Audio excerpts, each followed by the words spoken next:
हमें हेनरी दिखाया जाता है जो कि हाथ में लालटेन लेकर सीढ़ियाँ उतर रहा था और वो तय खाने में जा रहा था। वो कहता है, आखिर तुम मुसीबत कायम करना कब बंद करोगी? तो आर्या वो वहीं कैदी के लिबास में बैठी हुई थी सलाखों के पीछे।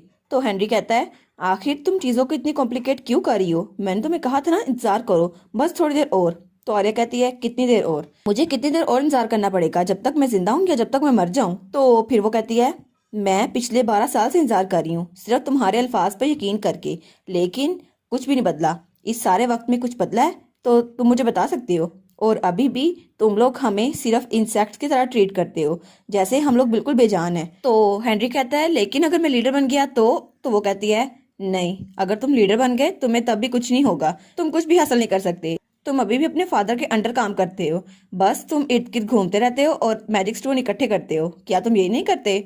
तो वो सोचता है, हाँ मैं यही तो करता हूँ।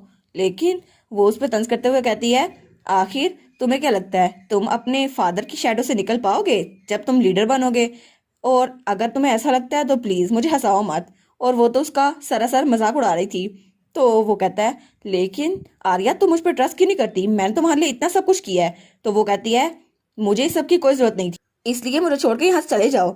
और फिर वो उसको गॉलर पकड़ते हुए कहती है, हम लोग वैसे भी लैंड पर रहने वाले हैं जहां तुम हमें लॉक करके रखते हो, जहां पर हम ट्रू साइलेंस की तरह रहते हैं।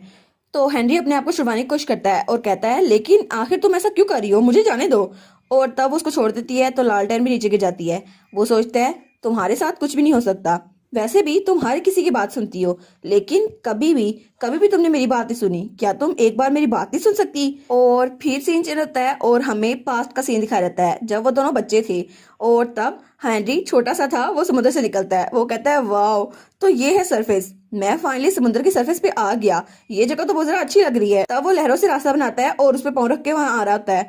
तो तब वो बहुत ज्यादा क्यूट था। वो कहता है, मेरी प्रैक्टिकल ट्रेनिंग वो तो अब शुरू हो रही है, क्योंकि अब तो मैं नया लीडर बनने वाला हूँ। और वो तो बड़ा खुश लग रहा था और वो सोचता है, मेरे टीचर तो बिल्कुल बेवकूफ है, हमेशा मुझे होमवर्क देते रहते हैं। एक लीडर को लोगों की लाइफ को समझना चाहिए, और मुझे तो इतना काम मिल जाता है, मैं तो रोज कर कर किसी थक जाता हूँ। लेकिन आखिर एक दिन मुझे अपने फादर की तरह पूरे ओशन पे रूल करना है, तो इसलिए मैं लोगों को समझूंगा, इससे मुझे एक्सपीरियंस भी मिलेगा और इससे तो मुझे अच्छी लर्निंग मिलेगी। तभी कोई उसे कहता है, आखिर तुम किस किस्म का एक्सपीरियंस लेना चाहते हो? तो वो उस तरफ देखता है, कहता है, क्या यहाँ पर कोई है? तो वहां पर छोटी सी आर्या बैठी हुई थी। वो कहती है, और तुम किस सक्सेशन क्लासेस की बात कर रहे हो? तो वो कहता है, क्या यहाँ पर एक लड़की है? तो वो अपने सर छुपा लेता है। वो कहता है, एक लड़की, मुझसे मिस्टेक हो गई, मुझे पता होना चाहिए था सरफेस पे एक लड़की है। लेकिन वो सोचता है, अगर ये मेरे प्यार में पड़ गई, फिर मैं इतना ज्यादा प्यारा हूँ, अगर ये मेरे प्यार में पड़ गई तो क्या होगा? और वो था हेनरी डोरल 9, और वो तो बहुत ही ज्यादा खूबसूरत था। तो वो सोचता है, मेरी पूरी फैमिली में सब लोग अपने डैजलिंग अपीयरेंस के लिए फेमस है, और मेरी पूरी फैमिली के मेल्स वो तो हर रेस के लोगों को कैप्टिवेट करते रहते हैं अपनी ब्यूटी के जरिए, और मैं भी इस लेगेसी में शामिल हूँ, मैं तो बहुत ही ज्यादा हैंडसम हूँ। और वो सोचता है, जब मैं बाहर जाऊंगा लड़कियां मुझे कहेंगी प्लीज मेरे साथ आओ, लेकिन मैं उन्हें कहूंगा, लेडीज प्लीज मुझे जाने दो। तो वो कहता है, मुझे माफ कर दो, लेकिन क्या तुम थोड़ी सी दूर हो सकती हो? मैं तुम्हारी फीलिंग्स को हर्ट नहीं करना चाहता, लेकिन तुम मुझे पसंद करती हो ना, फिर भी मैं तुम्हें पसंद नहीं करता। तो हमारी आर्या कहती है, आखिर ये तुम क्या बकवास कही जा रहे हो, तुम मेरी टाइप के नहीं हो। तो वो कहता है, क्या मैं तुम्हारी टाइप का नहीं हूँ? तो वो कहता है, लेकिन कैसे? तो वो उसके पास आते हुए कहता है, तुम मुझे बता रही हो कि मुझे देख के तुम्हारा दिल नहीं धड़कता? तो वो कहती है, अब मेरा दिल क्यों धड़केगा? तो वो जल्दी से उसके पास आकर कहता है, जरा गौर से देखो, मेरे चेहरे की तरफ देखो, ये चेहरा तुम्हें हैंडसम नहीं लग रहा? तो वो कहती है, बस दूर हो जाओ मुझसे। और ये उनकी पहली मीटिंग थी। तब हमारे हेनरी का सर सूजा हुआ था क्योंकि आर्या ने उसके सर पे मारा था। तो वो सोचता है, अच्छा तो सरफेस पे लोग इस तरह रहते हैं। तो आर्या कहती है, तुम्हें मारने के लिए मुझे माफ कर देना। तो वो कहता है, कोई बात नहीं। अच्छा, तो अब मुझे नई चीज पता चली है कि कोस्ट लाइन में मरमेड्स भी रहती हैं, तो तुम भी एक मरमेड हो, है ना? तो आर्या कहती है, हाँ, लेकिन तुम्हारी ड्रेसिंग तो बहुत ज्यादा नोबल लग रही है, क्या तुम कोई नोबल हो? और तुमने कहा था तुम क्लासेस को स्किप कर रहे हो, क्या सच में तुम अपनी क्लासों को छोड़ रहे हैं? तो वो कहता है, नहीं नहीं स्किप मैं नहीं कर रहा स्किप। तो वो कहती है, अच्छा तो फिर पहले तुम क्या बात कर रहे थे? तो वो कहता है, नहीं नहीं, मैं यहाँ पर आया हूँ ताकि मैं लोगों को समझ रखूँ, ये लीडर की बेसिक ड्यूटी होती है ताकि वो लोगों को सुन सके। और वैसे भी ये पहली बार है जब मैं किसी और से मिला हूँ, इसलिए तुम जो चाहती हो मैं तुम्हारी विश पूरी कर दूंगा। तो आर्या कहती है, अच्छा ठीक है, तो क्या तुम कभी कभार मुझसे मिलने के लिए आ सकते हो? तो वो उसकी तरफ देखते हैं। तो आर्या कहती है, नहीं नहीं, मेरा वो मतलब नहीं था, ये जरूरी नहीं है कि बहुत ज्यादा बार हो, तुम हफ्ते में एक बार आ सकते हो, या फिर तुम्हारी अपनी मर्जी है, मैं बस किसी दोस्त के साथ रहना चाहती थी। तो वो कहता है, ओ, ये तो बहुत ज़्यादा मुश्किल होगा। तो आर्या कहती है, ओ अच्छा, तो फिर तुम्हें ये करने की जरूरत नहीं है। तो हंसते हुए कहता है, कभी कभार क्यों, मैं रोजाना तुमसे मिलने आऊंगा, आखिर मेरी भी तो पहली बार कोई दोस्त बनी है। और फिर वो कहता है, चलो अब से हम लोग रोज इकट्ठे मिला करेंगे, मेरा नाम हेनरी है और मैं तुम्हें क्या बुलाऊं। तो आर्या स्माइल करते हुए कहती है, मेरा नाम आर्या है, तो मुझे आर्या ही बुलाया करना। और वो कहता है, ठीक है, तुम्हारी आईज तो बहुत ज्यादा ब्यूटीफुल है, लेकिन तुम इन्हें कवर क्यों करके रखती हो। तो वो कहती है, नहीं नहीं, इसकी कोई रीजन नहीं है, शायद मुझे अपने बालों को थोड़ा पीछे करना चाहिए, इससे मेरी आंखें नजर आएंगी। और उसके बाद वो लोग अच्छे दोस्त बन गए थे और तब वो लोग साहिल समुद्र पर घूमते रहते थे। और फिर हेनरी ने एक और फिशरमैन की हेल्प की थी फिश कैच करने में, और उसके बाद उन्होंने सी शाल से एक नेकलेस बनाया था और उसे बच्चों को दिया था। और फिर उन्होंने बहुत अच्छा टाइम गुजारा था साथ में, और वो दोनों बहुत ज्यादा खुश थे। और वो सोचता है, ये वक्त तो मेरे लिए बहुत ज्यादा प्रीशियस था, लेकिन मैं काश उस वक्त को पीछे कर सकता और उसी दिन तक जा सकता, लेकिन मैंने उसको कभी नहीं कहा कि वो मेरी दोस्त है और मैं उसके साथ हमेशा रहना चाहता हूँ। और आर्या, अगर मैं उसको ये कहता तो शायद मैं उसके प्यार में ना पड़ता। लेकिन एक दिन, और तब वो वहां से जाने लगता है तो वो कहता है, ओ नो, मैं लेट हो गया, शायद वो मेरा इंतजार कर रही होगी। लेकिन दरवाजे के पीछे बटलर खड़ा था। वो कहता है, यंग मास्टर, क्या आप फिर से अपनी क्लासेस को स्किप कर रहे हैं। और बटलर तो बड़ा गुस्से में लग रहा था। वो कहता है, क्या क्या आपको कैसे पता। वो कहता है, नहीं नहीं, मैं क्लासों को स्किप नहीं कर रहा। तो बटलर कहता है, आपको पता होना चाहिए, जो लेडी वेनिस है आपको क्लासेस दे रही हैं, उन्होंने कहा है कि आपको क्लासेस पसंद नहीं आती, इसलिए आप रोज क्लासेस को स्किप करती हैं। और वो हेनरी की हिस्ट्री टीचर थी। वो कहता है, नहीं नहीं, लेकिन मेरी दोस्त मेरा वेट कर रही है। तो बटलर कहता है, क्या आपकी दोस्त बन गई है मास्टर। तो वो कहता है, हाँ ऑफ कोर्स, अब तुमने मुझे समझ के रखा है, मेरी भी दोस्त हो सकती है। और वैसे भी मैं वहां जाकर अच्छे से सीखता हूँ, वहां पर बहुत सारे लोग हैं और मैं सबसे बहुत अच्छे से बात करता हूँ और सबका दिल बहुत ज्यादा अच्छा है, सब बहुत काइंड हार्टेड लोग हैं। तो बटलर कहता है, आप लोगों को स्टडी कर रहे हैं, लेकिन आपके उम्र के बच्चे तो कभी भी बाहर नहीं जाते, मुझे लगता है आपकी जिससे दोस्ती हुई है वो एक कॉमनर है। तो वो कहता है, नहीं नहीं, वो तो मेरी हेल्प कर रही है और मेरी दोस्त मेरी रोज हेल्प करती है ताकि मैं लोगों के बारे में जान सकूं। तो बटलर उसकी तरफ देखता है और फिर वो स्माइल करता है और सोचता है, ओह डियर, क्या सच में इसको लगता है कि वो इसकी दोस्त है। तो हैरी कहता है, तो क्या मैं अपने लेसन को डिले नहीं कर सकता, मुझे अपनी दोस्त से मिलने जाना है। तो बटलर सोचता है, इसे लगता है ये इसकी दोस्त है, लेकिन असल में वो उसकी फर्स्ट लव है। और वो सोचता है, और ये सुनकर तो सन हैंडी भी बहुत ज्यादा शौक होंगे कि वो जिसको दोस्त समझ रहे हैं वो तो उनका फर्स्ट क्रश है। और हेनरी तो बहुत सारा स्माइल करके कहता है, उसकी आईज तो बिल्कुल जूस की तरह लिली है कलर की है और उसके चीक्स तो बिल्कुल रेड हो जाते हैं जब हम लोग बात करते हैं। और उसके बाल मैं क्या कहूँ, शायद जब सूरज गुरूब होता है तो उसकी तरह ही है उसके बाल, बिल्कुल रेड कलर के। तो बटलर कहता है, क्या रेड कलर के बाल। तो तब वो कहता है, यंग मास्टर मुझे माफ कीजिएगा, लेकिन बाय एनी चांस। तो उसके सामने झुकता है और कहता है, क्या आपको पता है कि आपकी दोस्त की रेस क्या है, वो मरमेड की किस रेस से ताल्लुक रखती है। तो तब हेनरी को थोड़े दिनों पहले की बात याद आती है जब वो हमारी आर्या के साथ वॉक कर रहा था। तो वो कहता है, आज के इस वंडरफुल ब्रेसलेट के लिए thank you so much Arya, लेकिन तुमने ये सब कुछ कहाँ से बनाना सीखा। तो वो कहती है, नहीं ये तो मेरी बस एक हॉबी है, ये तो मैंने खुद से बनाना सीखा। और वो कहती है, अब तुम्हारे घर वापस जाने का टाइम हो गया है, तो मैं तुम्हें छोड़ के आती हूँ। तो हेनरी बहुत ज्यादा खुश हो जाता है। वो कहता है, नहीं नहीं, तुम रोज मुझे छोड़ती हो, आज मैं तुम्हें छोड़ के आऊंगा। तो आर्या थोड़ी परेशान हो जाती है। वो कहता है, मुझे माफ करना, मैं हमेशा पहले चला जाता हूँ, तो आज मैं तुम्हें छोड़ के आऊंगा। वो कहती है, नहीं नहीं, मेरा घर ये करीब ही है, तो तुम्हें फिक्र करने की जरूरत नहीं है। वो कहता है, फिर भी मैं तुम्हें छोड़ आता हूँ ना, हमें साथ ही तो चलना है। तो वो कहती है, नहीं, तुम्हें घर जल्दी से वापस जाना चाहिए, अगर लीडो को पता चल गया तो हेनरी कहता है, नहीं नहीं, मेरे फादर को इससे फर्क नहीं पड़ता, उनको मेरे बारे में कोई जरा परवाह नहीं है। तो तब वो अपना हाथ आगे बढ़ाता कहता है, सूरज गुरूब हो रहा है, तो चलो हम जल्दी करते हैं। लेकिन तभी आर्या उसको धक्का देती है। तो वो कहती है, नहीं तुम पहले जाओ। तो तब वो पानी में जाकर गिरता है। तो वो अपने मुंह पे हाथ रख लेती है और कहती है, ओ नो, मुझे माफ कर दो, मैं तुम्हें धक्का दे दिया। तो वो कहता है, नहीं नहीं, कोई बात नहीं, वैसे भी मैं पानी के अंदर सांस ले सकता हूँ, तो मुझे फर्क नहीं पड़ता। और फिर वो थोड़ी सी फीकी स्माइल देते हुए कहता है, कोई बात नहीं, मुझे लगा शायद मैं तुम्हें ज्यादा ही जोर डाल रहा हूँ, चलो मैं वापस चला जाता हूँ और तुम भी आराम से अपने घर वापस आना। और फिर वो बाय कह के अपने समुद्र में वापस आ गया था। तो आर्या वो उसको जाते हुए देख रही थी। वो कहती है, हाँ हम कल दोबारा जरूर मिलेंगे। और वो भी सवाल कर रही थी। लेकिन तभी बटलर उससे दोबारा सवाल पूछता है। वो कहता है, क्या आपको पता है उसकी रेस कौन सी है, वो किस नस्ल से ताल्लुक रखती है। तो हमारा हेनरी थोड़ी फीकी स्माइल करते हुए कहता है, वो मैंने तो इस बारे में कुछ सोचा ही नहीं, लेकिन मुझे पता है वो साहिल के पास किसी गाँव में रहती है। तो बटलर कहता है, यंग मास्टर, क्या ऐसा हो सकता है कि वो एक सायरन हो। तो हेनरी कहता है, क्या सायरन। तब वो अपने ब्रेसलेट को जोर से पकड़ता है। वो कहता है, नहीं नहीं, ऐसे बाल तो बहुत ज्यादा कॉमन है ना सरफेस पे, है ना, और अगर वो सायरन होती तो उसकी आइडेंटिटी मुझे छुपी ना रह सकती, वो मुझे बता देती। सच में उसको तो पता भी नहीं था मैं एक नोबल हूँ। तो बटलर कहता है, अगर वो सच में एक सायरन हुई तो वो आपको धोखा दे रही है, वो इस चीज में बहुत ज्यादा स्किल्ड होते हैं। तो हैरी चिल्ला कहता है बिल्कुल नहीं, वो ऐसी नहीं है, मैं तुम्हें कहा है ना, उसका बिहेवियर वो ऐसा हो ही नहीं सकता, वो मुझे धोखा दे ही नहीं सकती। और फिर वो कहता है अगर आपको उस पर शक हो रहा है तो आज आप मेरे साथ चलिए बटलर। तो बटलर कहता है ठीक है। और तब उसे याद आता है जब आर्या ने कहा था आज मैं कब्रिस्तान जाने वाली हूँ, वहां मुझे किसी से प्रे करना है, वहां एक अनमार्क्ड ग्रेवयार्ड है, मैं वहां पर मिलूंगी तुम्हें। तो वो सोचता है अगर आर्या वहां पर वो ही हुई और उसने मुझे सच ना बताया हुआ तो क्या होगा। और वैसे भी मैं तो उसका दिल पढ़ भी नहीं सकता, मुझे तो सच देखने की एबिलिटी मिली नहीं है, लेकिन मैं उसका पता कैसे लगाऊंगा। तो बटलर कहता है यंग मास्टर, मुझे लगता है आपको ऐसे नहीं बोलना चाहिए, आपको ऐसे वर्ड्स अपने जुबान से नहीं निकालना चाहिए, अगर लोगों को पता चल गया आप सच नहीं देख सकते तो। और वो कहता है ठीक है आज मैं आपके साथ चलूंगा, इसलिए मैं ज्यादा नहीं रुकूंगा, लेकिन मैं उस लड़की का पता लगाऊंगा। तो हेनरी कहता है अच्छा ठीक है मैं समझ गया। और उसके बाद हमें अनमार्क ग्रेवयार्ड दिखाया जाता है जहां उसी कबर के सामने ही हमारी आर्या खड़ी थी।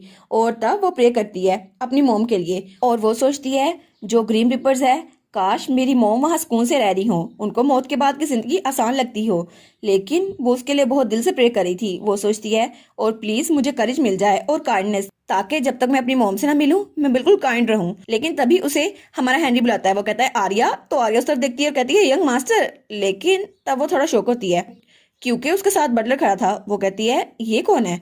तो हैंडी स्माइल करते हुए कहता है मैं तुम्हें इंट्रोड्यूस करवाता हूँ, ये मेरा बटलर है। लेकिन तभी वो बटलर को देखता है तो बटलर बहुत ही ज्यादा डरा हुआ लग रहा था। तो बटलर कहता है ये नहीं हो सकता। तो हैंडी कहता है बटलर क्या हुआ आपको। तो वो कहता है प्लीज यंग मास्टर मेरे पीछे रहिएगा, ये लड़की ये तो सच में एक रेड हेड सायरन है। और वो उसकी तरफ इशारा करता है। तो हैंडी कहता है क्या क्या तुमने सच में देखा भी या नहीं, तुम उसका सच देख सकते हो या नहीं इतनी जल्दी, लेकिन क्यों। तब बटलर उसकी बात का जवाब नहीं देता और उसको अपने कंधे पर उठा लेता है। वो कहता है क्या बटलर मुझे छोड़ो, यहाँ से नीचे उतारो। तो वो कहता है नहीं आपको मैं नहीं छोड़ सकता, ये रेड हेड सायरन ये आपको धोखा दे रही थी। तो वो कहता है नहीं आर्या तुम ऐसा नहीं कर सकती, सच में तुम सायरन नहीं हो सकती। तो आर्या वो भी डर गई थी और वो कोई जवाब नहीं देती। तो उसकी तरफ देखता है कहता है क्या आर्या तुम कोई जवाब क्यों नहीं दे रही। लेकिन तब बटलर उसको दूर लेके जा रहा था और आर्या वो तो उससे बहुत ही ज्यादा दूर हो गई थी। वो सोचता है बटलर मेरे साथ वापस आ गया और मेरे फादर को सारी सिचुएशन रिपोर्ट कर दी, और उसके बाद मेरे फादर ने मुझे स्ट्रिक्टली ऑर्डर दिया कि मैं अपनी टेरिटरी से बाहर ना जाऊं। और उसके बाद मैं तो वहां से निकल ही नहीं पाया, लेकिन वो दरवाजा खटखटाता है और कहता है मैं अपने रूम को क्यों नहीं छोड़ सकता, कोई तो दरवाजा खोलो। तब वो बहुत तेज से दरवाजा बजा रहा था। वो कहता है कोई तो मुझे यहाँ से बाहर निकालो, सच में आर्या मेरी दोस्त ऐसा नहीं कर सकती, वो मुझे धोखा नहीं दे सकती, मुझे एक मिनट उससे बात तो करने दो। तभी बटलर दरवाजा खोलता है। तो वो कहता है बटलर आप आ गए, आप अच्छे मौके पे आए हैं, मुझे बाहर जाना है। तो वो कहता है यंग मास्टर मुझे माफ कीजिएगा। तो हमारा हैंडी कहता है क्या। तो वो कहता है प्लीज आप इस बात को समझिए, ये सब कुछ जो मैं कर रहा हूँ ये आपको प्रोटेक्ट करने के लिए है। तो हैंडी कहता है आपका क्या मतलब है, क्या आप मेरी बात ही समझ रहे, प्लीज कुछ तो एक्सप्लेन करें ना। तो बटलर उसने बहुत सैड फेस बनाया हुआ था। तो हैंडी कहता है आप मुझे कुछ बता क्यों नहीं रहे और आपने इस चेहरा क्यों बनाया हुआ है। बटलर हेनरी को देखता है और वो उसको कोई जवाब नहीं देता, और उसके बाद वो दरवाजा बंद करके वहां चला जाता है। तो हेनरी सोचता है अगर सच में मेरी दोस्त आर्या वो सायरन हुई भी फिर भी वो मेरी दोस्त है, आखिर ऐसा कैसे कर सकते हैं वो लोग। और तब वो दूसरी तरफ मुंह करता है, सोचता है तो आखिर में इस स्टोरी का कंक्लूजन यही निकला कि मैं वहां जाऊंगा और खुद इस सबको एंड करूंगा। और वो बालकनी की तरफ देखता है जो खुली हुई थी। वो सोचता है बस मैं खुद इस सब का पता लगा के रहूंगा ताकि ये सारी मुसीबत ये खत्म तो हो, ये सब कुछ ये मुझे पता चले क्या हो रहा है यहाँ पर। और तब उसे कुछ दिनों पहले का सीन याद आता है जब वो आर्या के साथ बैठा हुआ था। वो कहता है आर्या मैं तुम्हारे साथ अपना एक सीक्रेट शेयर कर सकता हूँ। तो आर्या कहती है अच्छा वो क्या है मुझे बताओ। तो वो कहता है मैं एक नोबल हूँ फिर भी मैं सच नहीं देख सकता, हालांकि सारे मरमेड सच देख सकते हैं। तो वो कहती है क्या तुम सच नहीं देख सकते, लेकिन क्या ये सिर्फ तुम्हारे साथ होता है या तुम्हारे साथ कोई मसला है। वो कहता है नहीं मैं इसको कभी भी नहीं देख सकता था, और मेरे फादर ने कहा है कि वो इसका इलाज ढूंढ रहे हैं, लेकिन इसलिए वो मुझे अभी तक वारिस नहीं बना रहे क्योंकि मेरे पास सही क्वालिफिकेशन नहीं है। तो आर्या कहती है अच्छा ऐसा है, लेकिन मुझे लगता है तुम अच्छे लीडर बनोगे। तो वो कहता है क्या, हालांकि मैं सच नहीं देख सकता फिर भी। वो कहती है हाँ कभी कभार हमें लगता है कि हमारी एबिलिटीज ही हमारे लिए सब कुछ हैं, लेकिन असल में ये सब कुछ नहीं होता, और तुम्हें तो लोग की बहुत ज्यादा परवाह है, तुम बहुत ज्यादा अच्छे लीडर बनोगे। तो वो कहता है ऐसा लगता है तुम लीडर हो मैं नहीं। तो वो कहती है नहीं नहीं मेरा ये मतलब नहीं था। और फिर वो कहती है मेरा मतलब था सच भी इम्पोर्टेंट है, ये देखना बहुत ज्यादा इंपॉर्टेंट है लीडर बनने के लिए, लेकिन कभी कभार लोगों को इकट्ठे रखना ये भी बहुत ज्यादा काफी होता है। और तुम्हारे पास काइंडनेस है जो लोग को इकट्ठा जोड़ कर रख सकती है, और तुम लोग के अंदर की सही एबिलिटीज देख सकते हो, ना कि उनकी पावर वाली एबिलिटीज। तुम लोग के अंदर काइंडनेस देख सकते हो, और मुझे लगता है जब तुम लीडर बनोगे तो सब लोग बहुत ही ज्यादा खुश रहेंगे।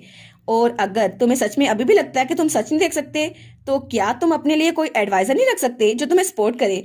तो हेनरी कहता है हाँ ठीक है, मैं समझ गया। और वो खड़ा हुए कहता है हाँ मुझे पता चल गया, मुझे अपना एडवाइजर किसे रखना है। तो आर्या कहती है क्या? तो वो कहता है अगर मैं लीडर बन गया तो सबसे पहली चीज मैं ये करूंगा, डिस्क्रिमिनेशन को खत्म कर दूंगा। क्योंकि मैंने हिस्ट्री को स्टडी किया है और मैंने नोटिस किया है कि साइरेंस को बहुत पोरली ट्रीट किया जाता था, और मुझे ये भी नहीं पता कि वो लोग सच में इवल हैं भी या नहीं। लेकिन ये जैसी कंडीशन हो गई थी, मुझे लगता है ये सब कुछ पॉलिटिकल कंफ्लिक्ट की वजह से हुआ है। तो मैं सबसे पहले ये करूंगा कि साइरेंस को अपनी टेरिटरी में शामिल करूंगा, और उसके बाद वो लोग भी खुश रह सकेंगे, क्योंकि मैं उन्हें अपनी खुद की आंखों से जज करूंगा, ना कि उनकी एबिलिटीज के तौर पर। और जब मैं लीडर बन गया तो मैं इसको अकेले अचीव नहीं करूंगा। तब वो आर्या की तरफ देखता है और कहता है आर्या क्या तुम मुझे ज्वाइन करोगी? तो आर्या कहती है क्या? तो वो अपना हाथ बढ़ाते हुए कहता है तुम तुम मेरी सारी स्टोरी सुनती हो है ना, और तुम भी लोगों के अंदर अच्छाई और बुराई देख सकती हो है ना, तो मुझे तुम्हारे जैसी कोई चाहिए ताकि तुम मेरे एडवाइजर बन सको। तो प्लीज आर्या क्या तुम मेरे एडवाइजर बनोगी? तो आर्या उसके बढ़े हुए हाथ की तरफ देख रही थी और वो कहती है क्या सच में मैं तुम्हारे एडवाइजर बन सकती हूँ? और उसके बाद हमें उसी रात का सीन दिखाता है जब वो अपने घर से भागा था। वो चिल्लाते हुए कहता है आर्या तुम कहाँ पर हो? और वो कहता है अगर तुम मुझे सुन सकती हो तो प्लीज जवाब दो। और वो उसी कार के अंदर था जहाँ पहली बार वो आर्या से मिला था। वो सोचता है मैंने हर जगह छान मारा, जहाँ पे हम मिलते थे वहां सब कुछ, लेकिन आर्या कहीं नहीं थी। अगर आर्या मुझे यहाँ भी ना मिली तो मैं उसे कहाँ ढूंढूंगा? लेकिन तभी आर्या वहां बैठी हुई थी, और वो सोचता है अगर आर्या ने मुझे जो कुछ बताया है वो झूठ हुआ तो प्लीज आर्या प्लीज बाहर निकलो और मुझसे सही से बात करो, कम से कम तुम तो मुझे सच बता दो, और प्लीज मुझे तुम पे शक करने पे मजबूर ना करो। लेकिन तभी उसे आर्या दिख जाती है। वो कहता है आर्या तुम यहाँ बैठी हो और तुमने मुझे जवाब नहीं दिया। और तब वो देखते हैं तो आर्या की बॉडी पे थोड़े निशान थे। वो कहता है तुम्हारी बॉडी पे ये निशान कैसे हैं? तुम्हें चोट आई है लेकिन तुम्हें हुआ क्या है? और तुम्हारे इतने सारे जख्म? लेकिन वो उसकी तरफ हाथ बढ़ाता है तो आर्या थोड़ी पीछे रहती है। तो वो कहता है क्या आर्या? तो वो उसका हाथ झटकते हुए कहती है मेरे करीब मत आना। तो वो कहता है लेकिन क्यों? तो तभी उसका हाथ उसके ब्रेसलेट पे लगता है और आर्या के हाथ का ब्रेसलेट वो टूट जाता है और वो उसकी आंखों के सामने टूटता है। तो आर्या कहती है आखिर मेरे जैसी एक कर्स मरमेड तुम्हारे जैसे नोबल को हाथ कैसे लगा सकती है? ये कैसे हो सकता है? तो वो कहता है क्या आर्या तुम ये क्यों कह रही हो? क्या तुम सच में कर्स्ड हो?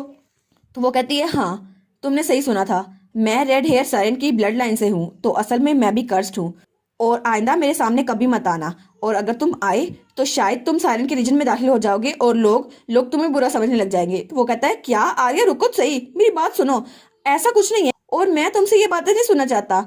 इससे फर्क नहीं पड़ता कि तुम रेड हेयर साइरन हो या नहीं हो, मुझे बस एक चीज जाननी है। तो वो उसके सामने झुकते हुए कहता है तुम्हारे बारे में सब कुछ जानना है मुझे, जो मोमेंट्स हमने शेयर किए क्या सच में वो सिर्फ मुझे धोखा देने के लिए थे? तो आर्या वो बिल्कुल चुप रहती है। तो वो कहता है क्या सच में तुम मुझे सिर्फ धोखा देना चाहती थी? तो आर्या कहती है हाँ ये बात बिल्कुल सच है। तो वो उसकी तरफ देखता है तो वो कहती है मेरे लिए काम ढूंढना बहुत जरा मुश्किल हो गया था, मैं बिल्कुल भूखी मर रही थी, और जिस दिन तुम मुझे मिले मैं उस दिन काम ढूंढ कर थक गई थी। लेकिन जब मुझे पता चला तुम नेक्स्ट लीडर बनने वाले हो तो मैंने सोचा तुम्हारे साथ रहूंगी ताकि मुझे कुछ ना कुछ हासिल हो जाए। तो वो कहता है आखिर तुम झूठ क्यों बोल रही हो? तो आर्या कहती है क्या? तो वो कहता है मुझे पता है तुम ये सब कुछ जो कह रही हो ये झूठ है, और तुम मेरे साथ सिर्फ इसलिए नहीं थी, तुम मेरी दोस्त थी, तुम मेरी सच्ची दोस्त थी। और फिर वो कहता है प्लीज आर्या प्लीज मुझे सच बताओ। तो आर्या वो बिल्कुल चुप थी। तो तब वो कुछ सोचती है और वो कहती है शायद मैं झूठ बोल रही हूँ, लेकिन किसे पता। और तब उसे वही बात याद आती है जब सब लोग उसकी मोम के पीछे थे और उसकी मोम उसे बचा रही थी। वो कहती है आखिर तुम इतने सर्टन कैसे हो कि मैं सच बोल रही हूँ? तुम तो सच को देख भी नहीं सकते। तो वो कहता है क्या? और तब वहां बाहर सूरज निकल रहा था। तो वो गार्ड से बाहर जाते हुए कहता है ठीक है मैं समझ गया, मुझे लगता है मुझे अब जाना चाहिए, लेकिन तुम्हें भी अंदर छुपना चाहिए क्योंकि अभी भी लोग तुम्हें ढूंढ रहे हैं। और तब वहां पर उत्तर कहता है और हाँ मैं कोशिश करूंगा कि अपने फादर को इस बात के लिए राजी कर लूं कि तुम लोगों की टेरिटरी में ना आए और तुम लोग को कोई सजा ना दें। लेकिन वो आर्या की तरफ देख के कहता है मुझे माफ कर दो आर्या, इस सब के लिए प्लीज मुझे माफ कर दो। और उसके बाद वो वहां से चला गया था और अपने कमरे में आ गया था। और तब बटलर उसका दरवाजा नॉक करता कहता है मास्टर ये मैं हूँ। लेकिन हेनरी वो जो बहुत ही ज्यादा खुश रहता था वो कोई जवाब नहीं देता। तो बटलर कुछ सोचता है और फिर दरवाजा खोल के अंदर आ जाता है। वो कहता है मुझे माफ कीजिएगा मैं अंदर आ रहा हूँ। और तब हेनरी अपने बेड पे बैठा हुआ था और वो कोई बुक पढ़ा था। तो बटलर कहता है आप तो कई दिनों से ऐसे ही बैठे हैं, प्लीज खाना तो खा लें। तो हेनरी कहता है मुझे अकेला छोड़ दो। और वो बुक्स पढ़ी जा रहा था। वो कहता है मैंने जो लेसन्स मिस किए थे मुझे उनको पूरा करना है, वैसे भी मेरे पास कम टाइम है। तो बटलर कहता है लेकिन मास्टर, तो वो कहता है प्लीज मुझे मेरा काम करने दो। और तब उसके हाथ कांप रहे थे। वो कहता है मुझे अपनी पढ़ाई पे ध्यान देना होगा क्योंकि मैं एक डिफेक्टिव प्रोडक्ट हूँ जिसको तो सच देखना भी नहीं आता, मैं किसी काम का नहीं हूँ। तो बटलर कहता है क्या मास्टर, ऐसा नहीं है। और फिर वो उसके सामने झुकते हुए कहता है जो पेन आप फील कर रहे हैं मुझे पता है आपको ये बहुत ज़रा बुरा लग रहा होगा, लेकिन अगला लीडर बनने के लिए आपको ये सब कुछ फील करना बहुत ज़्यादा ज़रूरी है। और फिर वो कहता है ये बात आपके अलावा किसी और को कैसे पता हो सकती है कि उस चीज़ का दर्द क्या होगा जिसको दूसरे फॉर ग्रांटेड लेते हैं लेकिन आपके पास वो चीज़ नहीं है। और मुझे लगता है आपको इस अंडरस्टैंडिंग को अच्छा रूलर बनने के लिए यूज करना होगा क्योंकि समुद्र के किसी ना किसी कोने में कहीं ना कहीं दुख तो छुपा ही हुआ है। तो हेनरी उसको तो देखता है और तब वो सोचता है हाँ मुझे भी ऐसे लगता है। और तब उसे आर्या की बात याद आती है जब उसने उससे अपना एडवाइजर बनने के लिए पूछा था और आर्या बहुत ज़्यादा खुश हो गई थी। उसने कहा था ये मेरे लिए ऑनर होगा माय लॉर्ड, और वो इस बात के लिए राजी हो गई थी। लेकिन हेनरी कहता है क्या सच में मैं अच्छा लीडर बन भी पाऊंगा या नहीं। और वो सोचता है आखिर मैं उस एक इंसान का ट्रस्ट कैसे गेन नहीं कर पाया, वो जो मेरे लिए बहुत ही ज़्यादा ज़रूरी था।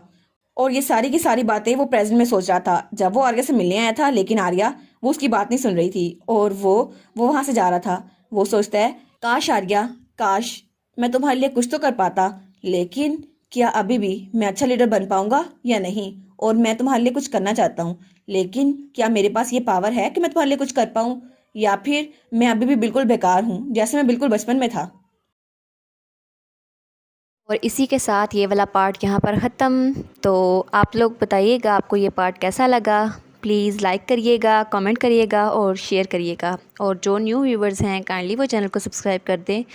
और पिछली वीडियोस का लिंक आपकी स्क्रीन पर नज़र आ रहा होगा तो काइंडली उनको भी चेकआउट कर लें। Thank you so much.